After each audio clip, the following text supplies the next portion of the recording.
everyone, welcome to my channel today. Today I'm going to talk about, can deaf people drive? Great question. Look, I'm sitting in the driver's seat right now and the answer is yes.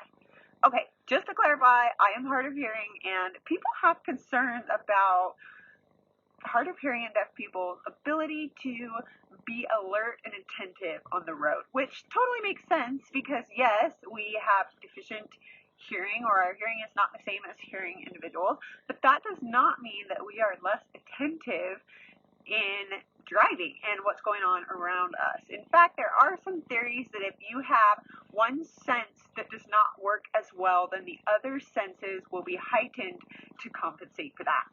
So I'm going to share some things about driving as a hard of hearing person. Okay, number one thing I totally dislike as driving as a hard of hearing person is radio ads that fake sirens. So when I'm driving, I constantly look at all my mirrors and stay super alert as to what's going on around me. And when I hear sirens from the radio and I look around and I can't figure out where they're coming from, it worries me. But then I'll realize like, oh, it's the radio and it's fine. But I can hear the sirens, believe it or not. The lights help a ton. The lights on the ambulances and stuff.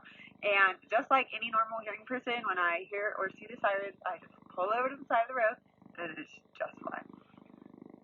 Okay, number two. People worry like, what if you're at a stoplight and we're honking at you so that you can go?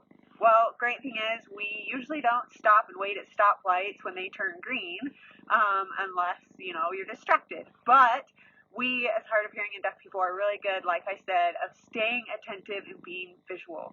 We take care to put all distractions down and pay attention to what's going on around us.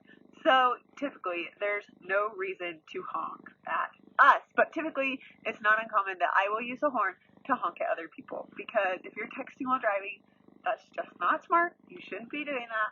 And you should definitely go when the light is green, right? We all love a driver that goes when the light is green. Okay, number three, when driving, it is really hard to hear and engage in conversation when I'm driving. As a hard of hearing person, I really have to focus on what I'm doing, where I'm going, and it's really hard to have someone in the driver's seat, and especially the back seat, that's just like talking. So if you're ever in the bucket seat or the passenger seat with a hard of hearing or deaf driver, just ask them what they prefer. I can only imagine if they're deaf and they prefer to communicate by sign, then communication is probably safest to wait until the car is parked and no longer in motion. But if your friend's hard of hearing, like for me, fun fact, my good ear is my left ear. So because my good ear is always on this side and it's not the passenger side, it's extra hard to hear.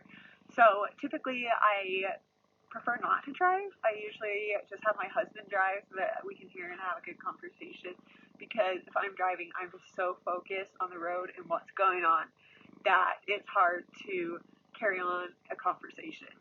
So there you have it. Deaf and hard of hearing people can totally drive. If you have any questions about how it's just slightly different for me as a hard of hearing person driving, go ahead and ask me in the comments below. I look forward to answering your questions and seeing what you guys are interested in learning more about. I hope that helps. Have a good day.